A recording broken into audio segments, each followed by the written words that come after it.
Hello friend, आप सभी का आपके अपने यूट्यूब चैनल ब्राइट बोधे में आप सभी का स्वागत है।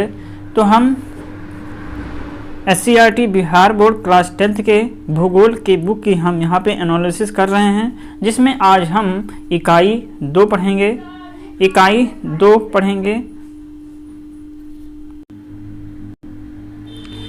इकाई 2 कृषि के बारे में जानेंगे। इससे पहले हमने इकाई 1 तक कंप्लीट कर चुका हूं। अगर आप नहीं देखे हैं तो जा कर के प्लेलिस्ट बना हुआ है SCERT Bihar board class 10th के नाम से, तो आप वहां पर देख सकते हैं। वीडियो अच्छा लगे तो लाइक कमेंट शेयर जरूर कीजिए अपने हित में दोस्तों के साथ, और जो पहली बार देख रहे हो चैनल को जरूर सब्सक्राइब करके बेल घंटी दबाएँ। ये BPSC तैयारी 4.0 के लिए बहुत ही महत्वपूर्ण क्लास है, तो आप इसे देख सकते हैं। और लास्ट में बहुविकल्पीय प्रश्न अगर है तो आप उनके प्रश्नों का उत्तर देने का प्रयास जरूर कीजिए। चलिए शुरू करते हैं। कृषि के बारे में जानेंगे और समझेंगे। वीडियो अच्छा लगे तो जरूर लाइक कमेंट शेयर जरूर कीजिए। तो भारत जो है कृषि की दृष्टि से एक संपन्न राष्ट्र है। यहाँ विविध प्रकार की उपजाऊ मिट्टी पाई जाती है। वर्ष भर पर्याप्त तापमान के कारण फसलों के लिए लंबा वर्धन काल मिलता है। हिमालय से निकलने वाली 7 वाहिनी नदियों में ग्लेशियर के पिघलने से बर्फ भर पर्याप्त जल रहता है। मानसूनी वर्षा भी भूमिगत जल एवं सतही जल का पुनः भरण करती है। भारत की कृषि संपदा को यह प्रकृति का अनूठा उपहार है।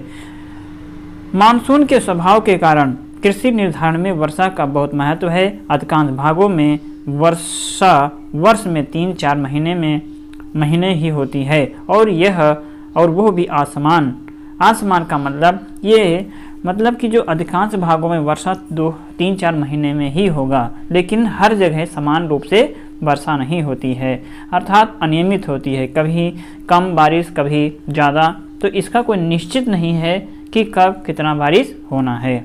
इस कारण अधिकांश क्षेत्रों में साल में एक ही फसल उगाई जाती है। मात्र 15% क्षेत्र में ही जहां सिंचाई की सुविधा है वहां साल में 2 से अधिक फसलें उगाई जाती हैं। इस प्रकार भारत के अधिकांश क्षेत्रों में शुष्क खेती का प्रचलन है। वर्षा की सहायता से विकसित कृषि प्रणाली की शुष्क कृषि कहते हैं। वर्षा की सहायता से विकसित कृषि प्रणाली को शुष्क कृषि कहा जाता है। महत्व है। भारत में कृषि का महत्व के कई कारण हैं। ये देश के आर्थिक जीवन का प्राण है। भारत में लगभग 2/3 लोगों की जीविका कृषि पर आधारित है। यहाँ की विशाल जनसंख्या के लिए भोजन कृषि से ही प्राप्त होता है। कई कृषि जन कच्चे माल उद्योगों को प्राप्त होते हैं, जैसे कि कपास, सूती वस्त्र उद्योग, गन्ना, चीनी उद्योग, जूट उद्योग एवं अन्य कृषि उत्पाद कृषि प्रसंस्करण उद्योगों को कच्चा माल देते हैं, जैसे रसदार फल, जेली, जैम और स्वावेश उत्पादन के लिए आधार प्रदान करते हैं। इसी तरह रेशम का कीड़ा रेशमी वस्त्र उद्योग को कच्चा माल मुहैया कराता है। इस तरह कृषि भी उद्योगों को मजबूती प्रदान करती है। जलवायु, मिट्टी एवं धरातल की विविधता के कारण भारत में फसलों की विविधता भी पाई जाती है। कई फसलों में भारत को विश्व में महत्वपूर्ण स्थान प्राप्त हैं, जैसे चाय, गन्ना, मोटे अनाज एवं कुछ तिलहनों के उत्पादन में भारत विश्व में अग्रणी है। चावल, जूट, तंबाकू, गेहूं, कपास इत्यादि के उत्पादन में इसे दूसरा स्थान प्राप्त है। राष्ट्रीय आय में भारतीय कृषि का मुख्य योगदान है और देश की 24% आय कृषि से प्राप्त होती है। कृषि का आंतरिक एवं अंतर्राष्ट्रीय व्यापार में महत्वपूर्ण भूमिका है। आंतरिक व्यापार से रेल की आय और विदेशी व्यापार से तट की आय कर की बढ़ोतरी होती है या बढ़ती है। आंतरिक व्यापार से रेल की आय और विदेशी व्यापार से तट कर की आय बढ़ती है। संक्षेप में कृषि का मुख्य उद्देश्य भोजन प्रदान करना, उद्योग धंधों को कच्चा माल उपलब्ध कराना, कृषि उपजों के निर्यात से विदेशी मुद्रा प्राप्त करना है। भारत में कृषि भूमि उपयोग। कृषि पर आश्रित लोगों के लिए भूमि अत्यंत ही महत्वपूर्ण संसाधन है, क्योंकि यह पूरी तरह भूमि पर निर्भर है। इसीलिए गाँव में भूमिहीनता और गरीबों के बीच सहसंबंध देखने को मिलता है। फसलों के उत्पादन में भूमि की गुणवत्ता का भी व्यापक महत्व है, जबकि अन्य आर्थिक क्रियाकलाप जैसे उद्योग, परिवहन, आवास में इसका उतना महत्व नहीं है। ये बंजर एवं ऊसर भूमि ऊसर भूमि पर भी लगाए जा सकते हैं। अस्थायी संपत्ति होने के कारण भूमि का सामाजिक महत्व भी है, इससे सामाजिक प्रतिष्ठा बढ़ती है। कर्ज के लिए इसे गिरवी रखा जा सकता है। भूमिहीन इन सब लाभों से वंचित रह जाते हैं। कृषि योग्य भूमि में 4 तरह की कृषि सम्मिलित है। पहला है शुद्ध बोया गया क्षेत्र, दूसरा चालू परती भूमि, और तीसरा है परती भूमि, और चौथा है कृषि योग्य व्यर्थ भूमि। जनसंख्या वृद्धि के कारण कृषि योग्य भूमि पर काफ़ी दबाव बढ़ गया और इसका गैर कृषि कार्य में लगा उपयोग बढ़ता जा रहा है। ऐसी परिस्थितियों में कृषि में उत्पादन 2 ही रूपों में बढ़ाया जा सकता है। पहला है प्रति हेक्टेयर उपज में वृद्धि, दूसरा है एक ही कृषि वर्ष में एक ही भूमि में एक से अधिकाधिक फसलों को उगाकर कुल उत्पादन में वृद्धि करना। इसे शस्य गहनता कहते हैं। इसे उदाहरण से अच्छी तरह समझा जा सकता है। जैसे तुम्हारे पास 2 हेक्टेयर भूमि है, एक कृषि वर्ष में तुम धान की फसल बो करके धान उपजाते हो। इसके बाद रबी के समय उसी 2 हेक्टेयर में तुम गेहूं बो करके उसकी फसल काटते हो। फिर जायद फसल के समय कम अवधि में तैयार होने वाली मूंग की फसल बो करके उसकी कटाई कर लेते हो। सच मायने में तुम्हारे पास 2 हेक्टेयर ही ज़मीन है, किंतु एक कृषि वर्ष में तुम इसी भूमि से 3 बार फसलों का उत्पादन करते हो, तो तुमने 2 × 3 = 6 हेक्टेयर ज़मीन में उत्पादन होने वाली फसल का लाभ उठा लिया। इस शस्य गहनता को एक सूचकांक के द्वारा दिखाया जाता है। इसे प्रतिशत में अनियमित या इसे प्रतिशत में अभिन्नत किया जाता है। सहस्र गहनता बराबर होता है कुल बोया गया क्षेत्र बटे शुद्ध बोया गया क्षेत्र गुणे 100। तो यहाँ पे कुल बोया गया क्षेत्र कितना था 6 और कुल कितना था 2, तो कुल मिलाकर के ये आ जाएगा 300। सहज गहनता को प्रभावित करने वाले कारक में सिंचाई, उर्वरक, उन्नत बीज, यांत्रिकरण, कीटनाशक और कृषि उत्पादों का उचित मूल्य होता है। इस तरह तुम्हारी सहज गहनता जो है 30% हुई। सहज गहनता की दृष्टि से पंजाब भारत का अग्रणी राज्य है।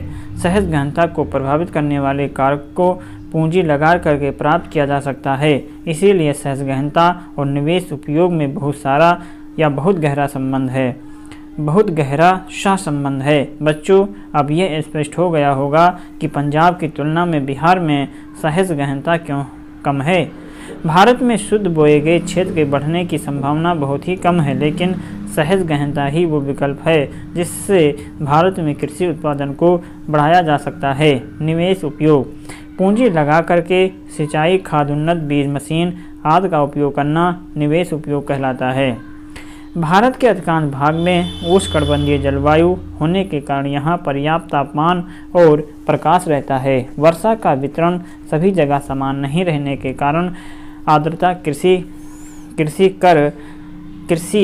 के प्रकार और फसलों के प्रकार तथा उत्पादन को नियंत्रित करने वाला महत्वपूर्ण कारक हो जाता है।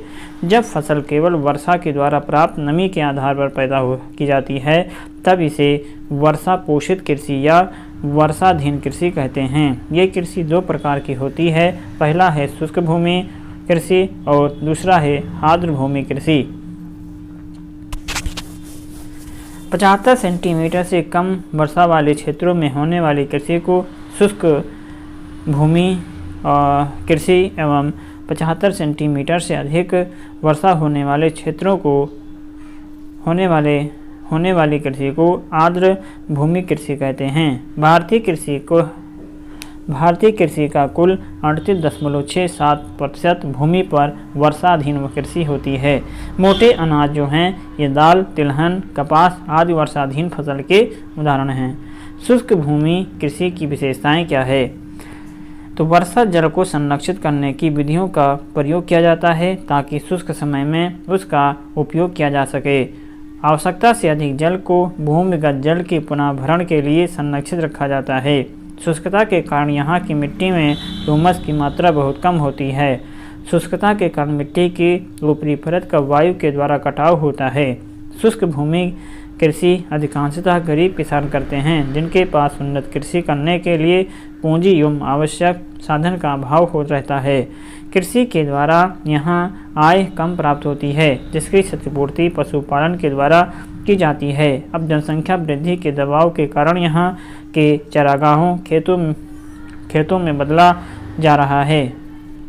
चारागाहों खेतों में बदला जा रहा है। चूँकि गरीब किसान और शुष्क भूमि कृषि दोनों ही एक दूसरे से जुड़े हुए हैं, इसीलिए गरीब किसानों के उत्थान के लिए सरकार ने कई योजनाएं बनाई हैं, जैसे समन्वित ग्रामीण विकास कार्यक्रम, सूखा प्रवण क्षेत्र विकास कार्यक्रम, कार्य और रोजगार के बदले अनाज कार्यक्रम, नरेगा आदि।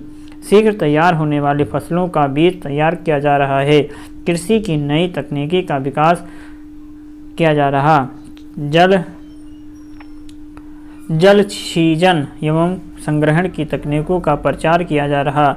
पशुपालन, मुर्गी पालन के कृषि के पूरक अंग के रूप में विकसित किया जा रहा है। कुटीर उद्योगों, लघु उद्योगों को विकसित किया जा रहा है। अर्धशुष्क उष्णकटिबंधीय क्षेत्र के लिए अंतर्राष्ट्रीय फसल अनुसंधान संस्थान हैदराबाद तथा केंद्रीय शुष्क क्षेत्र अनुसंधान संस्थान जोधपुर शुष्क भूमि एवं अन्य कृषि से संबंधित समस्याओं के निदान के लिए कार्यरत हैं। तो यहाँ पे दो चीज़ इम्पॉर्टेंट है, अंतर्राष्ट्रीय फसल अनुसंधान संस्थान जो हैदराबाद में और केंद्रीय शुष्क क्षेत्र अनुसंधान संस्थान ये जोधपुर में है। कृषि के प्रकार, कृषि आदिकाल से किया जाने वाला आर्थिक क्रियाकलाप है। भारत में भी पाई जाने वाली विविध भौगोलिक एवं सांस्कृतिक परिवेश ने कृषि तंत्र को समय के अनुरूप प्रभावित किया है। इस तरह यहाँ कई प्रकार की कृषि की जाती है। पहला है प्रारंभिक जीविका कृषि, दूसरा है गहन जीविका कृषि, तीसरा है वाणिज्यिक कृषि। तो पहला जानेंगे हम प्रारंभिक जीविका कृषि के बारे में। यह अति प्राचीन काल से की जाने वाली कृषि का तकनीकी या तरीका है। इसमें परंपरागत तरीके से भूमि पर खेती की जाती है और खेती का औजार भी काफ़ी परंपरागत होते हैं, जैसे लकड़ी का हल, कुदाल एवं खुरपी। इससे ज़मीन की खुदाई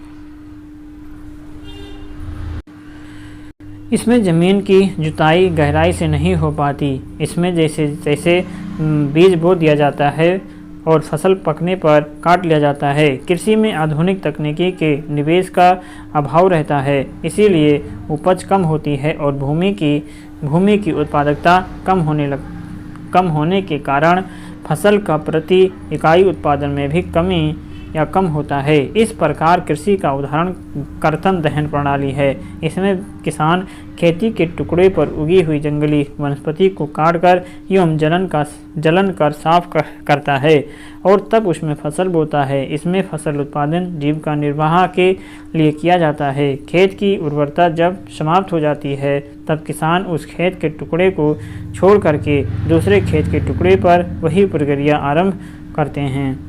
देश के विभिन्न भागों में इस प्रकार की कृषि को विभिन्न नामों से जाना जाता है, जैसे कि उत्तर राज्य जो असम, मेघालय, मिजोरम, नागालैंड में इसे झूम कहते हैं। मणिपुर में पालमू तथा छत्तीसगढ़ के बक्सर जिले तथा अंडमान निकोबार द्वीप समूह में इसे दीपा कहा जाता है।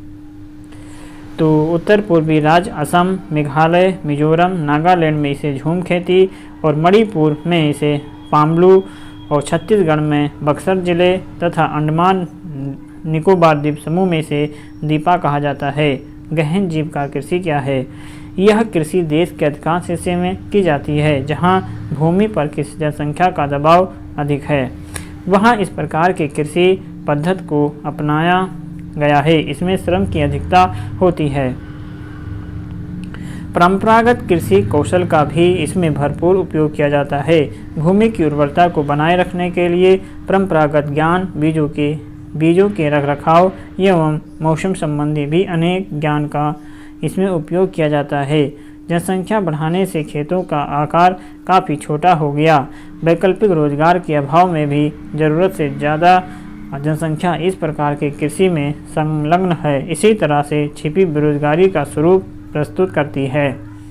इस कृषि में प्रधानतः खाद्यान्न की खेती होती है। जनसंख्या अधिक होने के कारण अधिक जनसंख्या भी अधिक जनसंख्या के लिए कम ही पड़ता है, इसीलिए इसमें किसानों के पास व्यापार के लिए बहुत कम उत्पादन होता रहता है, इसीलिए इसे जीविका निर्वाहक कृषि कहते हैं। व्यापारिक कृषि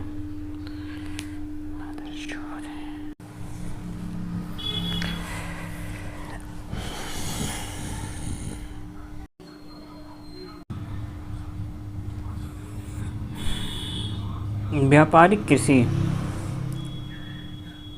व्यापारिक कृषि क्या है? नाम के अनुरूप इसमें फसलें व्यापार के लिए उपजाई जाती हैं, अतः इस कृषि में अधिक पूंजी आधुनिक कृषि तकनीकी का निवेश किया जाता है। अतः किसान अपनी लगाई गई पूंजी से अधिकाधिक लाभ प्राप्त करने का प्रयास करते हैं। आधुनिक कृषि तकनीकी में अधिक पैदावार देने वाले परिष्कृत बीज, रासायनिक खाद, सिंचाई, रासायनिक कीटनाशक आदि का प्रयोग किया जाता है। इस कृषि पद्धति को भारत में हरित क्रांति के फलस्वरूप व्यापक रूप से पंजाब, हरियाणा में अपनाया गया। इसमें मुख्य रूप से गेहूं की खेती की जाती है। पंजाब एवं हरियाणा में बासमती चावल भी इस कृषि पद्धति के अंतर्गत उपजाई जाती है। रोपण कृषि भी एक प्रकार की व्यापारिक कृषि है। इस कृषि में उद्योग की भांति मैनेजर एवं मजदूर की व्यवस्था होती है और मिल मालिक की तरह ही इसमें कृषक की स्थिति होती है। इससे प्राप्त सारा उत्पाद उद्योग में कच्चे माल की भांति उपयोग में लाया जाता है। भारत में चाय, कॉफ़ी, रबड़, गन्ना, केला आदि रोपण फसलें हैं। चाय असम और दार्जिलिंग में, कॉफ़ी कर्नाटक में, रबड़ केरल में मुख्यतः उपजाया जाता है। अर्थात चाय जो है असम और दार्जिलिंग में उगाया जाता है और कॉफ़ी कर्नाटक में, रबड़ केरल में उपजाया जाता है। चूँकि इसमें फसलें मुख्यतः व्यापार के लिए उपजाई जाती हैं, अतः इसके लिए परिवहन, यातायात के साधन एवं संचार का विकसित होना परम आवश्यक है। फसल प्रारूप भारत में भौतिक विविधता सांस्कृतिक विविधता को जन्म देती है और ये विविधता यहाँ उपजाए जाने वाले विविध फसलों उनके प्रारूप पद्धतियों में परिलक्षित होता है। यहाँ विभिन्न प्रकार की खाद्यान्न फसलें, दलहन, तिलहन, पेय फसलें, रेशे वाली फसलें, फल सब्जियाँ आदि उपजाई जाती हैं। इन विविध फसलों की उपज हम यहाँ पाई जाने वाले विविध ऋतुओं के अनुसार पाते हैं। यहाँ ऋतु संबंधित 3 प्रकार के फसल समूह को हम उपजाते हैं, जो इस प्रकार हैं: रबी फसल, खरीफ फसल और जायद फसल। रबी फसल को जाड़े के महीने में अक्टूबर से दिसंबर के मध्य में बोया जाता है और ग्रीष्म ऋतु में अप्रैल से जून के मध्य काटा जाता है। इसमें प्रमुख फसलें गेहूं, जौ, चना, मटर, मसूर, सरसों आदि हैं। रबी की फसलें जो होती हैं ये रबी फसलों की खेती देश के विस्तृत भागों में की जाती है, किंतु देश के उत्तर पश्चिमी राज्य जैसे कि पंजाब, हरियाणा, पश्चिमी उत्तर प्रदेश इसके विशेष राज्य हैं।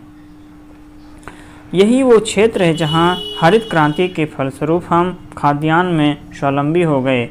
हरित क्रांति की अपनी आवश्यक शर्तें हैं। नई तकनीक जैसे कि नई तकनीकी के द्वारा विकसित प्रति हेक्टेयर अधिक उत्पादन करने वाले बीज जैसे HYV सीड।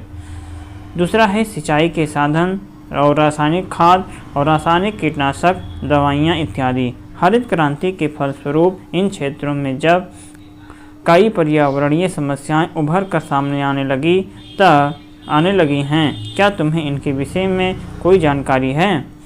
तो जैसे कि रबी की फसल की जब बात करते हैं तो जब रबी की फसल को यहाँ पर इम्पोर्टेंस इस चैप्टर में रबी और खरीफ और जायद की फसलों में ये इम्पोर्टेंस है कि ये कब बोई जाती हैं और इसकी प्रमुख फसलें क्या क्या हैं, ये ज़्यादा इम्पोर्टेंस है क्योंकि एग्ज़ाम में यही पूछा जाता है। तो रबी की फसल को जाड़े के महीने में, है ना, कौन सा महीना, अक्टूबर से दिसंबर के मध्य में बोया जाता है। वही ग्रीष्म ऋतु अप्रैल से जून के मध्य काट लिया जाता है और उसकी प्रमुख फसलें गेहूँ, जौ, चना, मटर, सरसों आदि हैं। ये ज़्यादा इम्पोर्टेंस है, तो आप इसे ज़रूर ध्यान रखेंगे एग्ज़ाम की दृष्टि से। फिर आता है खरीफ की फसल। खरीफ की फसल भारत में वर्षा ऋतु में बोई जाती है और सितंबर से अक्टूबर के मध्य काट ली जाती है। खरीफ की फसल कब बोई जाती है, ये वर्षा ऋतु में बोई जाती और सितंबर से अक्टूबर में काट ली जाती है। इसमें उपजाई जाने वाली प्रमुख फसल धान है। अन्य फसलें जैसे कि मकई, ज्वार, बाजरा, अरहर, मूंग, उड़द, मूंगफली, सोयाबीन, कपास, जूट आदि इसकी प्रमुख फसलें हैं। चावल की खेती मुख्य रूप से असम और पश्चिमी बंगाल, बिहार, उड़ीसा, आंध्र प्रदेश, तमिलनाडु, केरल, महाराष्ट्र के कोंकणीय तटीय प्रदेश में होती है। पिछले कुछ वर्षों से हरियाणा एवं पंजाब में भी अच्छी किस्म की बासमती चावल उपजाई जाती है। भारत में जहां अधिक वर्षा होती है वहां धान की 3 फसल उपजाई जाती है। वे आस, अमन और बोरो के नाम से भी जानी जाती हैं। धान की 3 फसलें उपजाई जाती हैं जो आस, अमन और बोरो के नाम से जानी जाती हैं। तो इसमें इम्पोर्टेंस है कि खरीफ की जो फसल है वर्षा ऋतु में बोई गई और सितंबर से अक्टूबर में काट ली जाती है और इसकी प्रमुख फसल क्या है, धान। और मकई, ज्वार, बाजरा, अरहर, मूंग, उड़द, मूंगफली, सोयाबीन ये इसकी प्रमुख फसलें हैं। जायद की फसलें खरीफ और रबी के बीच ग्रीष्म ऋतु में जो फसल लगाई जाती है उसे जायद या गर्मा फसल कहते हैं। इसमें मुख्य रूप से धान, मकई, सब्जियों की खेती की जाती है। सब्जियों में खासकर खीरा, ककड़ी, कद्दू और नेनुआ, भिंडी, खरबूज, तरबूज इत्यादि महत्वपूर्ण हैं। तो भारत की प्रमुख फसलें जो हैं, भारत की प्रमुख फसलों में अब ये चीज़ें जो है बहुत ही इम्पोर्टेंट्स हैं, तो आप इसे ज़रूर ध्यान रखेंगे कि जैसे कि खरीफ की फसल जून जुलाई से अक्टूबर तक इसकी समय अवधि होती है। जून जुलाई में बोएंगे, अक्टूबर नवंबर में काट लिया जाएगा। ये वर्षा ऋतु की फसल है और इसकी प्रमुख फसलों में खरीफ की आती है चावल, मकई, ज्वार, बाजरा, अरहर, मूंग, उड़द, कपास, तिल, जूट और मूंगफली। वही रबी की फसल है अक्टूबर नवंबर से मार्च से अप्रैल, अक्टूबर नवंबर में बोई जाती और मार्च से अप्रैल से काट लिया जाता है। ये शीत ऋतु की फसलें हैं। गेहूँ, जौ, चना, मसूर, मटर, तीसी, सरसों ये है रबी की प्रमुख फसलें हैं। गेहूँ, जौ, चना, मसूर, मटर और सरसों। जायद की फसलें जो होती हैं ये मार्च अप्रैल में बोई जाती हैं, मई जून तक काट लिया जाएगा। ग्रीष्म ऋतु की फसल है, इसमें उगाया जाता है सब्जी, कद्दू, ककड़ी, खीरा, तरबूज, खरबूज, धान, मकई, मूंग, उड़द ये इसकी प्रमुख फसलें हैं। भारत में फसलों के प्रारूप की प्रमुख विशेषता यह है कि ये 10 सेंटीमीटर की समय वर्षा रेखा देश को 2 बड़े कृषि क्षेत्रों में बांटती है। 100 सेंटीमीटर से अधिक वाले क्षेत्रों में चावल, जबकि 100 सेंटीमीटर से कम वाले क्षेत्रों में गेहूं प्रमुख फसल है। इन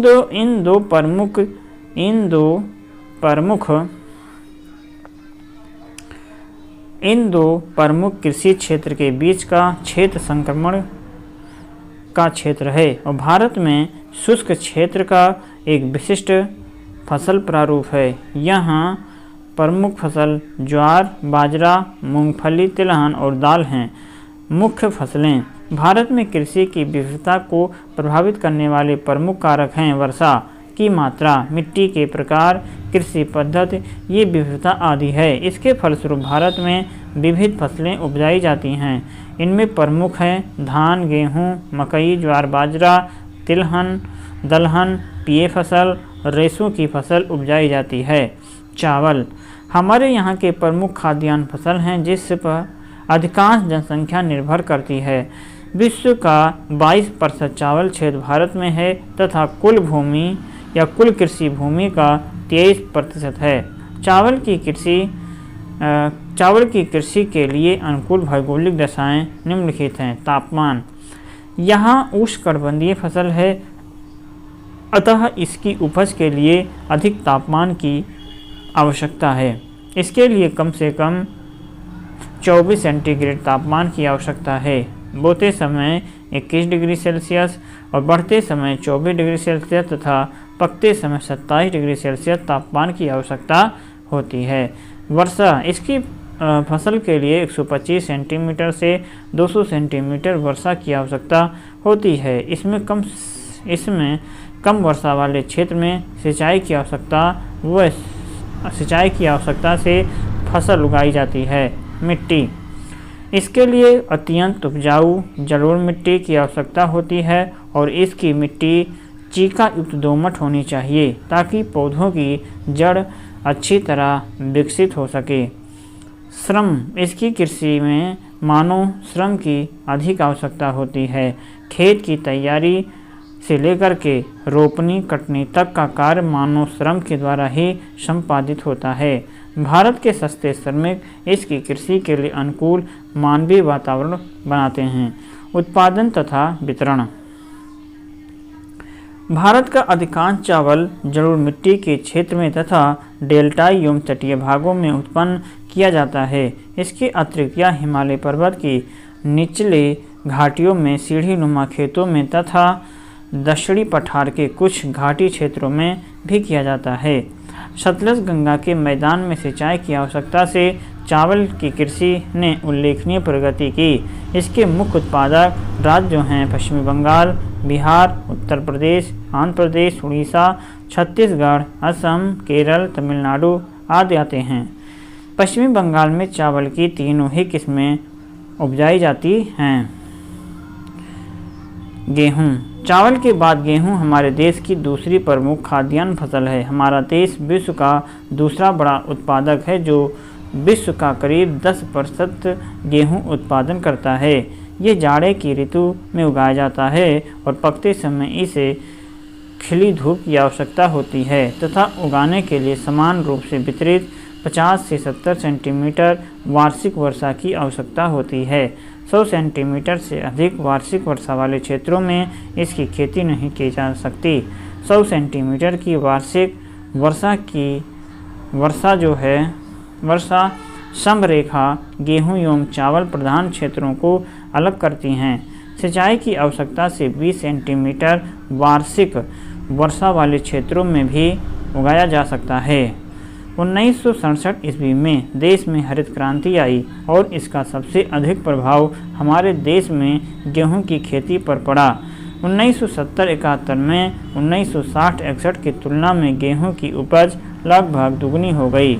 गेहूं के क्षेत्रफल तथा प्रति हेक्टेयर उपज में भी लगभग 1.5 गुना की वृद्धि हुई, किंतु भारत में प्रति हेक्टेयर गेहूं का उत्पादन अभी भी उन्नत देशों की तुलना में बहुत कम है। देश में कुल गेहूं उत्पादन का 2/3 हिस्सा पंजाब, हरियाणा, उत्तर प्रदेश से प्राप्त किया जाता है। उत्तर प्रदेश देश का सबसे बड़ा गेहूं उत्पादक राज्य है, जहां भारत का लगभग 1/3 गेहूं पैदा किया जाता है। बिहार एवं पश्चिमी बंगाल जैसे गैर परंपरागत क्षेत्रों में इसकी खेती बढ़ी है और दोनों राज्य मिलकर के देश का 8% गेहूं का उत्पादन करते हैं। मध्य प्रदेश के मालवा के पठार तथा महाराष्ट्र में भी गेहूं की कृषि बड़े क्षेत्र में की जाती है। मोटे अनाज, ज्वार, बाजरा और रागी देश के प्रमुख मोटे अनाज हैं। इनमें प्रचुर मात्रा में कई पोषक तत्व पाए जाते हैं, जैसे कि रागी में प्रचुर मात्रा में लोहा, कैल्शियम, सूक्ष्म पोषक और भूसी मिलती है। ज्वार, भारत में चावल और गेहूं के बाद ज्वार सबसे प्रमुख खाद्यान्न फसलें हैं। इसे उन क्षेत्रों में बोया जाता है जहां चावल और गेहूं की खेती नहीं की जा सकती। यह वर्षा पर निर्भर कृषि है तथा इसमें सिंचाई की व्यवस्था उपलब्ध नहीं होती। इसका सबसे बड़ा उत्पादक राज्य महाराष्ट्र है जो 51% ज्वार पैदा करता है। कर्नाटक, आंध्र प्रदेश, मध्य प्रदेश इसके अन्य उत्पादक राज्य हैं। मोटे तौर पर ज्वार के उत्पादन के अंतर्गत 16.5% कृषिगत भूमि लगी है और इससे भारत का 10% खाद्यान्न उपलब्ध होता है। भारत का 75% ज्वार पठारी भागों में पैदा किया जाता है। बाजरा भारत की कुल कृषिगत भूमि को 7% भूमि पर यह उगाया जाता है। निर्धन लोगों के लिए एवं पशुओं का यह प्रमुख आहार है। ये बलुआ और उथली काली मिट्टी पर अधिकांशतः उगाया जाता है। बाजरा का सबसे बड़ा उत्पादक राज्य गुजरात जो 24%, राजस्थान में 20%, उत्तर प्रदेश में 13% और महाराष्ट्र में 10% बाजरा उत्पन्न करता है। रागी यह शुष्क प्रदेश की फसल है। ये लाल काली बलुआ मिट्टी की और दो उथली काली मिट्टी पर अच्छी तरह से उगाया जाता है। कर्नाटक इसका सबसे बड़ा उत्पादक राज्य है और इसके बाद तमिलनाडु दूसरा प्रमुख उत्पादक राज्य है। हिमाचल प्रदेश, उत्तराखंड, सिक्किम, झारखंड, अरुणाचल प्रदेश में भी रागी महत्वपूर्ण फसल के रूप में उगाई जाती है। मकई ये भी एक अन्य महत्वपूर्ण मोटा अनाज है जो मनुष्य के भोजन एवं पशुओं के चारा के रूप में प्रयोग किया जाता है। इसमें ग्लूकोज तथा मंड होता है, इस कारण इसे पशुओं को मोटा करने के लिए खिलाया जाता है। प्रति हेक्टेयर अधिक उत्पाद के कारण निर्धन लोगों का प्रमुख भोजन है। यह एक खरीफ फसल है तथा इसे 21 से 27 डिग्री सेल्सियस तापमान तथा 75 सेंटीमीटर वर्षा की आवश्यकता होती है। कम वर्षा वाले क्षेत्रों में सिंचाई की आवश्यकता होती है। ये फसल नदियों के द्वारा लाई गई जलोढ़ मिट्टी में बहुत अच्छी तरह से उगती है। ये मुख्यतः मैदानी भागों की फसलें हैं। आधुनिक प्रौद्योगिकी की निवेश जैसे उच्च पैदावार देने वाले बीज, उर्वरक, सिंचाई के उपयोग से मक्के का उत्पादन काफ़ी बढ़ा। ये भारत के 3.6% कृषिगत भूमि पर उपजाया जाता है। कर्नाटक, उत्तर प्रदेश, बिहार, आंध्र प्रदेश, मध्य प्रदेश मक्का के मुख्य उत्पादक राज्य हैं। दालें भारत में अधिकांश जनसंख्या शाकाहारी है और हमारे भोजन में दाल प्रोटीन का स्रोत है। तूर, अरहर, उड़द, मूंग, मसूर, मटर, चना भारत की प्रमुख दलहनी फसलें हैं। दालों के उत्पादन में उस अनुपात में वृद्धि नहीं हुई जिस अनुपात में अनाजों के उत्पादन में वृद्धि हुई है। वस्तुतः कुल फसल क्षेत्र में दालों की खेती का प्रतिशत घट गया है। दालों को कम नमी की आवश्यकता होती है, अतः इन्हें शुष्क परिस्थितियों में भी उगाया जा सकता है। 90% तक इसकी खेती मुख्यतः शुष्क कृषि तकनीकी के अंतर्गत की जाती है। तूर अथवा अरहर को छोड़ करके बाकी अन्य दालें वायु से नाइट्रोजन लेकर भूमि को उर्वर बनाती है, अतः इनको आमतौर पर अन्य फसलों के साथ फसल आवर्तन में रोपा जाता है। दालें खरीफ तथा रबी दोनों ही ऋतुओं में उगाई जाती हैं। अरहर, मूंग, उड़द आदि खरीफ की फसल है, जबकि चना, मटर, मसूर आदि रबी की फसलें हैं। दालों का उत्पादन बढ़ाने के लिए राष्ट्रीय दाल विकास कार्यक्रम भी 1986-87 में शुरू किया गया था। राष्ट्रीय दाल विकास कार्यक्रम 1986-87 में शुरू किया गया था। इसके परिणाम संतोषजनक नहीं हैं। गन्ना यह बांस की प्रजाति का एक पौधा है जिससे मीठा रस निकलता है और इससे गुड़ तथा चीनी तैयार किया जाता। भारत को गन्ने की जन्मभूमि कहा जाता है। यह एक उष्ण एवं उपोष्णकटिबंधीय फसल है। यह 21 से 37 डिग्री सेल्सियस तापमान, 75 सेंटीमीटर से 100 सेंटीमीटर वार्षिक वर्षा वाले क्षेत्र में इसकी खेती की जाती है। कम वर्षा वाले प्रदेश में इसे सिंचाई की आवश्यकता होती है और यह अनेक प्रकार की मिट्टी में उगाया जाता है, किंतु गहरी दोमट मिट्टी जिसमें जल का प्रवाह अच्छा रहता है इसकी कृषि के लिए बहुत उपयुक्त है।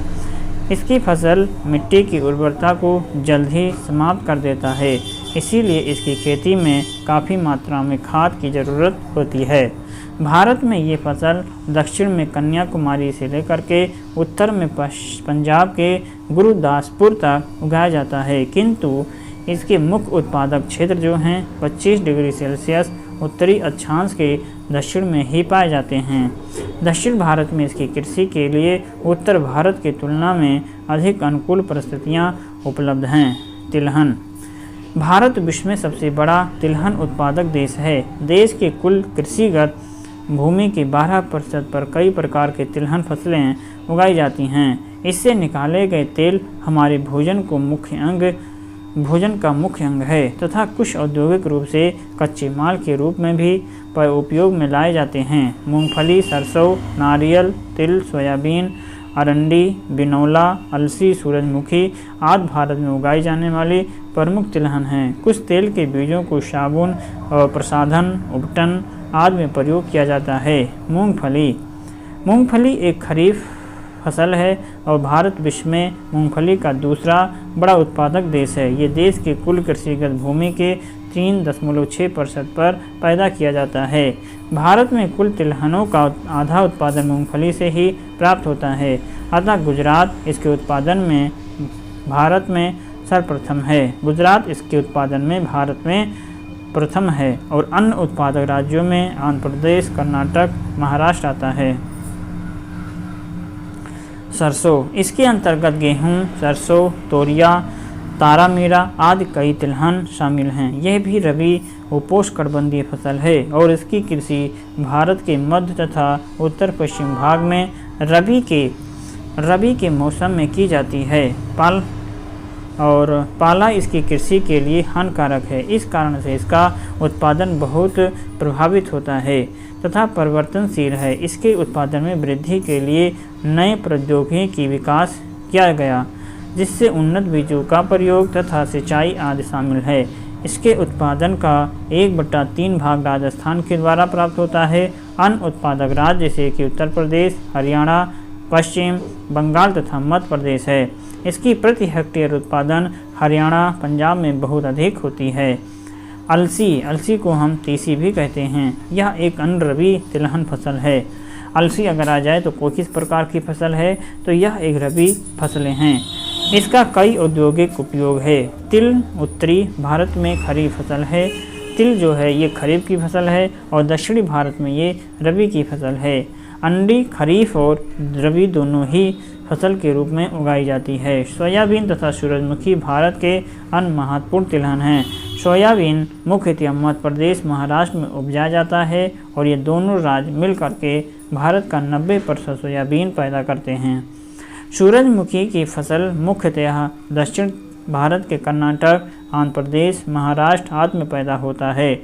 उत्तरी भारत में यह उतनी महत्वपूर्ण फसल नहीं है, किंतु सिंचित क्षेत्रों में इसकी उपज अधिक होती है। चाय ये सदाबहार झाड़ी होती है जिसकी पत्तियों को सुखाकर चाय बनाई जाती है। इसमें थीन नामक एक पदार्थ होता है जिसके कारण इसे पीने से हल्की ताजगी महसूस होती है। ये भारत की एक महत्वपूर्ण पेय फसल है और इस फसल के उत्पादन में भारत विश्व में दूसरा तथा खपत में ये विश्व का सबसे बड़ा देश है।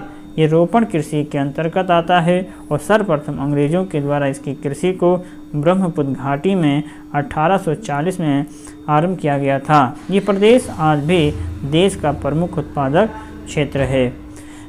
चाय जो है ऊँट तथा उपोष्णकटिबंधीय पौधा है जिसके लिए 25 से 3 डिग्री सेल्सियस तापमान आवश्यक है। 200 से 250 सेंटीमीटर वार्षिक वर्षा या सेंटीमीटर वर्षा आवश्यक है। इसके लिए ढलवा जमीन भी आवश्यक है ताकि पानी का जमाव जड़ों के पास नहीं हो सके।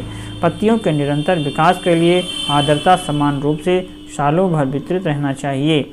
सुबह का कुहासा और प्रतिदिन की बौछार पत्तियों की उपज में अत्यंत सहायक है। इसकी मिट्टी सुप्रवाहित एवं उर्वरक होनी चाहिए। मिट्टी में फास्फोरस, पोटास, लोहा, ह्यूमस पर्याप्त मात्रा में होना चाहिए। झाड़ियों की सफाई एवं कटाई के लिए काफ़ी मानव श्रम की आवश्यकता होती है। चाय की पत्तियों की ताजगी को बनाए रखने के लिए इसे बागान में ही संशोधित किया जाता है। चाय के उत्पादन में प्रमुख एवं गौड़ 2 प्रकार के क्षेत्र हैं। प्रमुख क्षेत्र के अंतर्गत असम की ब्रह्मपुत्र एवं सुरमा घाटी और पश्चिमी बंगाल में दार्जिलिंग तथा जलपाईगुड़ी की पहाड़ियाँ तथा तमिलनाडु में नीलगिरी की पहाड़ियाँ हैं। गौड़ क्षेत्र में हिमाचल प्रदेश, उत्तराखंड, मेघालय, त्रिपुरा, आंध्र प्रदेश आदि राज्य हैं। भारत विश्व का अग्रणी चाय उत्पादक एवं निर्यातक देश है। कॉफ़ी चाय की तरह यह भी एक पेय पदार्थ है। यह एक प्रकार की झाड़ी पर लगे हुए फल के बीजों के द्वारा प्राप्त किया जाता है। चाय की भांति यह भी चुना युक्त मिट्टी में भली भांति उगता है, किंतु मिट्टी में इसे ह्यूमस अवश्य चाहिए। इसके फल को एकत्रित करने एवं बीज को भून पीस कॉफ़ी पाउडर बनाने में कॉफ़ी मानव श्रम की आवश्यकता होती है। भारत में लगभग सभी कॉफ़ी दक्षिण भारत में उगाया जाता है। कर्नाटक भारत का सबसे बड़ा उत्पादक राज्य है और ये भारत का 70% कॉफ़ी उत्पादन किया जाता है। तमिलनाडु में नीलगिरी की पहाड़ियों पर भी कॉफ़ी की खेती की जाती है। पूर्वोत्तर राज्य में त्रिपुरा प्रमुख उत्पादक राज्य है। कॉफ़ी की 3 प्रमुख किस्में होती हैं, एक अरेबिका, लिबेरिका और रोबस्ता। ये कॉफ़ी की 3 प्रमुख किस्में हैं। भारत में उत्तम किस्म की अमेरिका कॉफ़ी उपजाई जाती है, जिसकी पूरे विश्व में मांग है। भारत में यह आरंभ में यमन से लाया गया था और बाबा बूदन की पहाड़ी पर लगाया गया। बागवानी फसलें। जलवायु की विविधता के कारण भारत में अनेक किस्म की बागवानी फसलें भी उपजाई जाती हैं, जैसे कि विविध प्रकार के फल, सब्जी, कंदमूल, औषधीय, सुगंधदायक पौधे एवं मसाले आदि। भारत उष्ण एवं शीतोष्णकटिबंधीय दोनों ही प्रकार के फसलों का या फलों का उत्पादक है। आम के उत्पादक में भारत विश्व में अग्रणी है। यहाँ अनगिनत किस्म के आमों का उत्पादन होता है। उत्तर प्रदेश, आंध्र प्रदेश, महाराष्ट्र, पश्चिम बंगाल, बिहार आम के लिए और बिहार और उत्तर प्रदेश लीची, मेघालय अनानास के लिए, आंध्र प्रदेश और महाराष्ट्र अंगूर के लिए, हिमाचल प्रदेश और जम्मू कश्मीर जो है सेब, नाशपाती, खुबानी और अखरोट के लिए प्रसिद्ध है। कुछ स्थानों का नाम भी विशिष्ट फलों से जुड़ा है, जैसे नागपुर एवं चेरापूंजी का संतरा, मुजफ्फरपुर का लीची और जलगांव का केला विशेष रूप से महत्व रखता है। केरल, तमिलनाडु, महाराष्ट्र, मिजोरम राज्यों में बड़े स्तर पर केला की कृषि होती है। बागवानी की फसलों में काजू, काली मिर्च, एक नारियल भी महत्वपूर्ण है। भारत विश्व में काजू का सबसे बड़ा निर्यातक देश है। भारत विश्व में काजू का सबसे बड़ा निर्यातक है। इसकी कृषि मुख्यतः केरल एवं आंध्र प्रदेश में होती है। काली मिर्च की खेती केरल से पश्चिमी घाट प्रदेश में, नारियल की कृषि केरल, तमिलनाडु, आंध्र प्रदेश, कर्नाटक के तटीय प्रदेश में होती है। और फिर है अखाद्य फसलें। रबर। भारत में इसकी बागवानी कृषि जो है 1880 ईस्वी में ट्रावनकोर और मालाबार में प्रारंभ हुआ, पर व्यावसायिक उत्पादन 1902 में ही आरंभ हुआ था। रबर भूमध्य रेखीय जलवायु की फसल है और इसके उत्पादन के लिए अधिक तापमान और आर्द्रता की आवश्यकता होती है। केरल, तमिलनाडु, कर्नाटक, अंडमान निकोबार द्वीप समूह और मेघालय के गारो पहाड़ियाँ में भी इसकी कृषि होती है। रेशेदार फसलें। कपास, जूट, सन और प्राकृतिक रेशम भारत के 4 प्रमुख रेशेदार फसलें हैं। इसमें से प्राकृतिक रेशम के कीड़ों के कोकून से प्राप्त होता है। रेशम का कीड़ा शहतूत के पत्तों को खा करके बड़ा होता, किंतु प्रथम 3 रेशेदार फसलें मिट्टी में उगाई जाती हैं, जैसे कपास।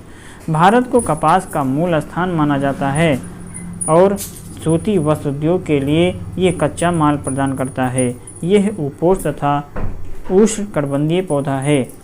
प्रमुखतः इसे 210 दिन पाला रहित मौसम की आवश्यकता होती है और लावा निर्मित काली मिट्टी भारत में कपास उत्पादन में बहुत उपयुक्त है, क्योंकि ये अपने में अधिक समय तक नमी बनाए रखती है।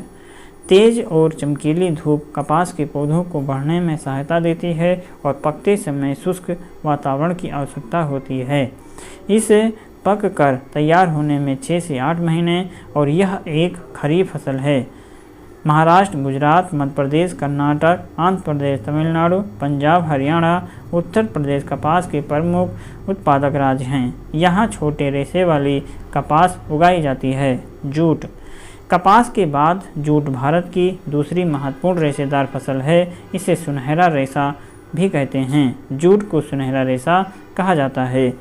बाढ़ के मैदान में जब हर वर्ष नई उपजाऊ मिट्टी का निक्षेपण होता है तो उसमें जूट की फसल बहुत अच्छी होती है। इसके लिए चीका युक्त मिट्टी की आवश्यकता होती है। इसकी अन्य आवश्यकताएं गर्म एवं आर्द्र जलवायु है तथा रेशा तैयार होने के बाद इसे सड़ाने के लिए पर्याप्त पानी की भी आवश्यकता होती है। नदी का जल प्रवाह इसकी खेती के लिए उपयुक्त दशा प्रदान करता है। नदियों के डेल्टा तथा गंगा के निचले मैदान इसकी खेती के लिए उपयुक्त है। पारंपरिक रूप से जूट के द्वारा रस्सी, चट एवं बोरा आदि बनाया जाता है, जिसका पार्किंग में उपयोग किया जाता है। अब इससे वस्त्र एवं आकर्षक दस्तकारी की चीज़ें भी बनाई जा रही हैं, जिनकी देश विदेश में काफ़ी मांग है। प्रौद्योगिकी और संस्थागत सुधार। भारत में कृषि हजारों वर्षों से की जा रही है, किंतु परंपरागत तरीके तथा संस्थागत व्यवस्था में समय के साथ परिवर्तन नहीं होने के कारण कृषि में काफ़ी पिछड़ापन पाया जाता है। जनाधिक्य के कारण जोतों का विखंडन हुआ और इससे कृषि का आर्थिक रूप से लाभप्रद नहीं रह गया। भारत में अधिकांश कृषि मानसून पर निर्भर करती है और सिंचाई के साधनों का बहुत सीमित विकास हुआ है। बढ़ती हुई जनसंख्या के लिए कृषि का अर्थव्यवस्था का विकसित अंग बनना एक महत्वपूर्ण चुनौती है। इसमें तकनीकी एवं संस्थागत सुधार लाने की अत्यंत आवश्यकता है, क्योंकि इसके बिना कृषि में सुधार लाना अत्यंत कठिन है। स्वतंत्रता प्राप्ति के बाद जोतों की चकबंदी, जमींदारी प्रथा की समाप्ति और सहकारिता को विकसित करने का भी प्रयास किया गया है। प्रथम पंचवर्षीय योजना में भूमि सुधार को मुख्य रूप से लक्षित किया गया, किंतु भूमि सुधार अधिनियम का क्रियान्वयन ठीक तरीके से नहीं हो सका। 1860-70 के दशक में कृषि में सुधार के लिए एक विशेष पैकेज भी लाई गई है। इस पैकेज में गेहूं की कृषि में हरित क्रांति की शुरुआत हुई। इसके अंतर्गत उन्नत किस्म के संकर बीज, रासायनिक खाद, सिंचाई, कीटनाशक आदि का व्यापक प्रयोग कर खाद्यान्न उत्पादन में अप्रत्याशित वृद्धि की गई। खाद्य सुरक्षा में यह एक मील का पत्थर साबित हुआ और इसी दौरान श्वेत क्रांति भी लाई गई, जिसके अंतर्गत दूध उत्पादन में अप्रत्याशित वृद्धि हुई। इस क्रांति को आगे बढ़ाने में सहकारिता विभाग पर भारत सरकार ने काफ़ी ध्यान दिया। 1980 से 1990 के दशक में व्यापक भूमि विकास कार्यक्रम शुरू हुआ। इसमें संस्थागत तथा तकनीकी विकास कार्यक्रम पर विशेष ध्यान दिया गया। वर्षाधीन क्षेत्रों की कृषि की उन्नति का इसमें विशेष प्रयास किया गया। प्राकृतिक आपदाओं से होने वाली क्षति से किसानों को सुरक्षित करने के लिए फसल बीमा योजना लागू की गई। किसानों को कम दर पर ऋण उपलब्ध कराने के लिए ग्रामीण बैंक, सहकारी समितियां एवं अन्य बैंक स्थापित किए गए। भारत सरकार ने किसान क्रेडिट कार्ड, व्यक्तिगत दुर्घटना योजना लागू किया। इसके अलावा दूरदर्शन और आकाशवाणी पर कृषि से संबंधित जानकारियों को विभिन्न कार्यक्रम के माध्यम से प्रसारित किया जाता है। बिचौलियों के शोषण से किसानों को सुरक्षित रखने के लिए न्यूनतम समर्थन मूल्य एवं कुछ महत्वपूर्ण फसलों के लिए लाभदायक खरीद मूल्य की फसल मूल्य की सरकार घोषणा करती है। 1980 के दशक में कृषि प्रदेश योजना की शुरुआत हुई तथा कृषि विकास में प्रादेशिक संतुलन को बल मिला। इस दशक में कृषि विविधता पर जोर दिया गया, जैसे अधिक मूल्य वाले औषधीय पौधों की खेती आदि। कृषि में फसलों की खेती के अलावा दुधारू पशुओं का पालन जैसे मुर्गी पालन, पशुपालन, मछली पालन आदि के विकास को बहुत प्रोत्साहन किया गया। कृषि का राष्ट्रीय अर्थव्यवस्था, रोजगार उत्पादन में योगदान। भारत कृषि प्रधान देश होने के कारण भारतीय कृषि अर्थव्यवस्था में नींव के पत्थर की भांति महत्व रखती है। 2001 में देश के लगभग 63% जनसंख्या कृषि से रोजगार प्राप्त की, किंतु स्वतंत्रता प्राप्ति के बाद से आज तक सकल घरेलू उत्पाद में कृषि का योगदान लगातार घट रहा है, जो एक चिंता का विषय है। कृषि में गिरावट समाज में अन्य क्षेत्रों में गिरावट लाएगा तथा यह क्षेत्रीय विषमता को बढ़ावा देगा। ये सर्वथा कृषि पर आश्रित लोगों के हित में नहीं है। कृषि के महत्व को समझते हुए भारत सरकार ने इसके विकास एवं वृद्धि के लिए इसके आधुनिकीकरण का प्रयास किया। इसके अंतर्गत भारतीय कृषि अनुसंधान परिषद एवं कृषि विश्वविद्यालयों की स्थापना, पशु चिकित्सा सेवाएं, पशु प्रजनन केंद्र की स्थापना, बागवानी विकास, मौसम विकास और मौसम के पूर्वानुमान के क्षेत्र में अनुसंधान और विकास आदि को प्राथमिकता दी गई है। सकल घरेलू उत्पाद में वृद्धि। वही कृषि में 1980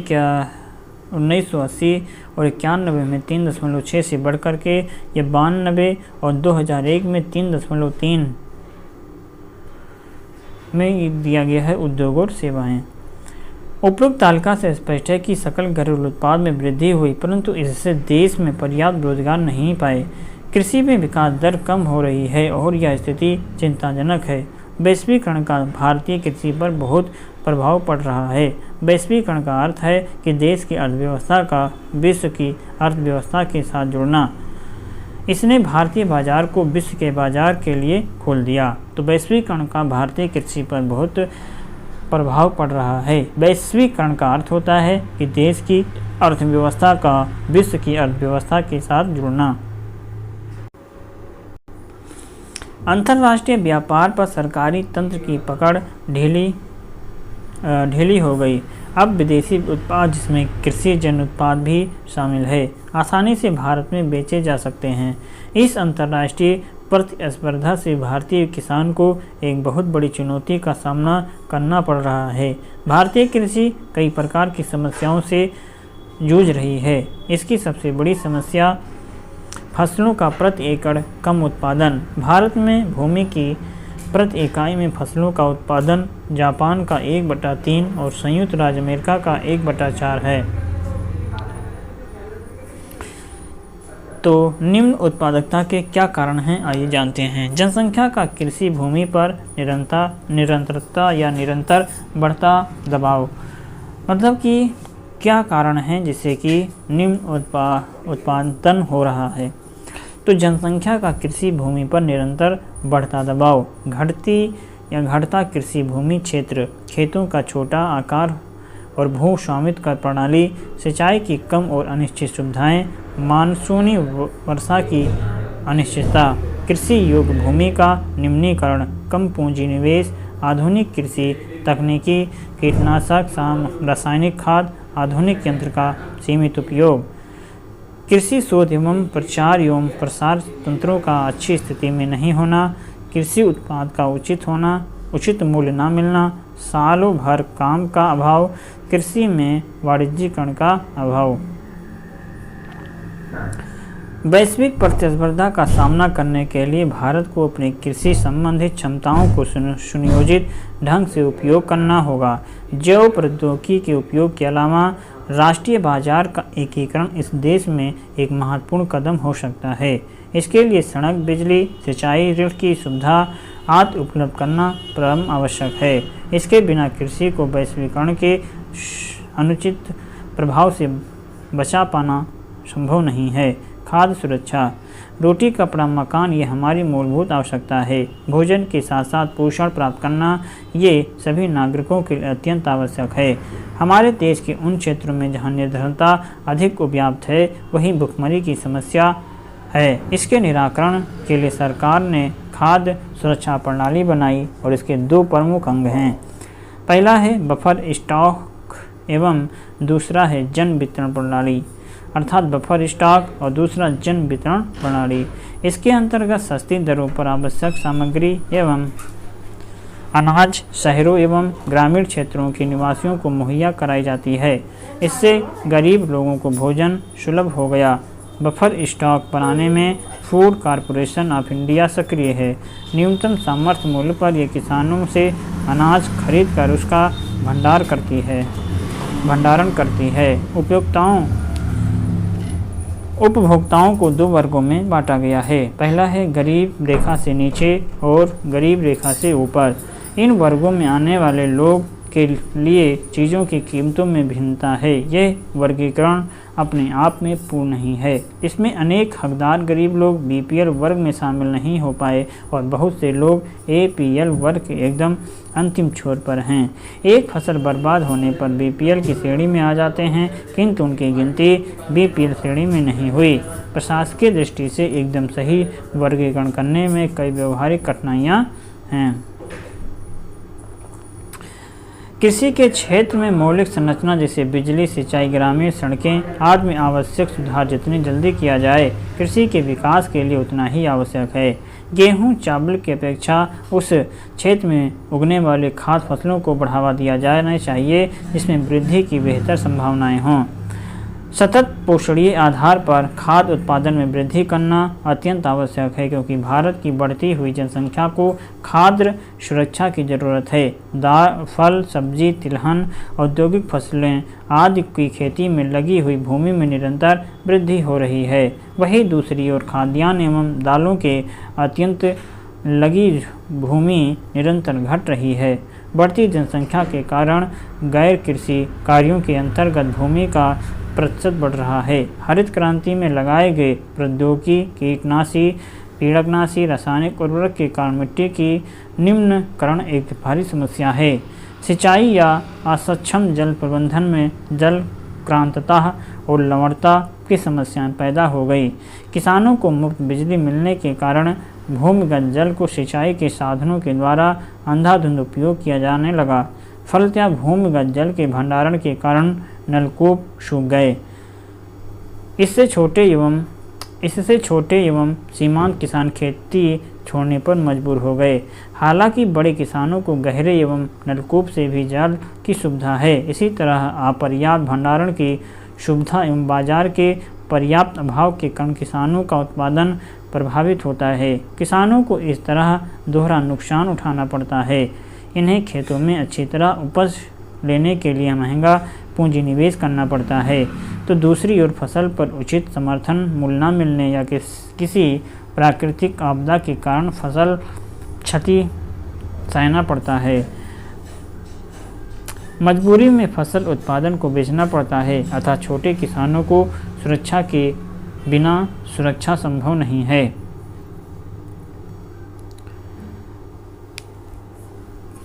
पारिभाषिक शब्द जैसे वर्धन काल क्या है? फसल के बोने, बढ़ने और पकने के लिए उपयुक्त मौसम वाला समय ये वर्धन काल कहलाता है। हरित क्रांति हमारे देश की कृषि में क्रांतिकारी विकास। इसमें मुख्यतया नए बीजों, खादों और उर्वरकों का उपयोग तथा सुनिश्चित जलापूर्ति की व्यवस्था के फलस्वरूप कुछ अनाजों की उपज में अधिक वृद्धि हुई। रोपण कृषि बड़ी बड़ी आर्थिक इकाइयों में व्यापारिक उत्पादन के लिए एक या एक से अधिक किस्म के पौधों के रोपण की पद्धति रोपण कृषि कहलाती है। पशुपालन एवं दुग्ध विकास भारतीय कृषि में छोटे एवं सीमांत किसानों के विकास में बहुत सहायक है। इसके द्वारा इनकी आमदनी को बढ़ाया जा रहा है तथा इनके जीवन स्तर को सुधारा जा रहा। इसके माध्यम से अर्ध शहरी क्षेत्रों, आदिवासी बहुल क्षेत्रों एवं सूखाग्रस्त क्षेत्रों के निवासियों की आमदनी की वृद्धि की बहुत संभावनाएं हैं। भारत में विश्व का सबसे अधिक पशुधन है। यहाँ विश्व का 57% भैंस और विश्व का 14% गाय 2003 की जनसंख्या रहती है। ऑपरेशन ब्लड के द्वारा देश में दुग्ध उत्पादन में काफ़ी वृद्धि लाई गई और सहकारी तंत्रों को विकसित कर इस क्षेत्र में उजला क्रांति को अंजाम दिया गया। बिहार में सुधा दुग्ध सहकारी समिति इस क्षेत्र में किसानों के लिए कार्यरत है। बागवानी कृषि का भी विकल्प अब भारतीय कृषि के क्षितिज पर चमक रहा। स्वयं सहायता समूह, स्वयंसेवी संगठन इस क्षेत्र में काम कर रहे हैं। सब्जियों, फलों, फूलों और औषधियों, जड़ी बूटियों आदि की कृषि काफ़ी जोर पकड़ते जा रही है। और इसी के साथ यह अध्याय भी समाप्त होता है। वीडियो में अच्छा लगे तो लाइक, कमेंट, शेयर जरूर कीजिए अपने हित में दोस्तों के साथ। तो इसमें बहुत इम्पोर्टेंट बातें क्या थी कि तो यहाँ पे इम्पोर्टेंट बातें थी रबी और खरीफ और जायद की फसलें कब और किस समय बोई जाती हैं, इसमें कौन कौन सी फसलें आती हैं, ज़्यादा इम्पोर्टेंस हैं। तो आप इन फसलों के बारे में और इसके अंतर्गत कौन कौन सी फसलें आती हैं, ये ज़रूर याद रखिएगा इस लेसन में। तो चलिए हम मिलेंगे दूसरी इकाई में, तब तक आप पढ़ते रहें, मस्त रहें और वीडियो का रिवीजन बार बार करते रहें। हम मिलेंगे अगले वीडियो में, तब तक के लिए नमस्कार।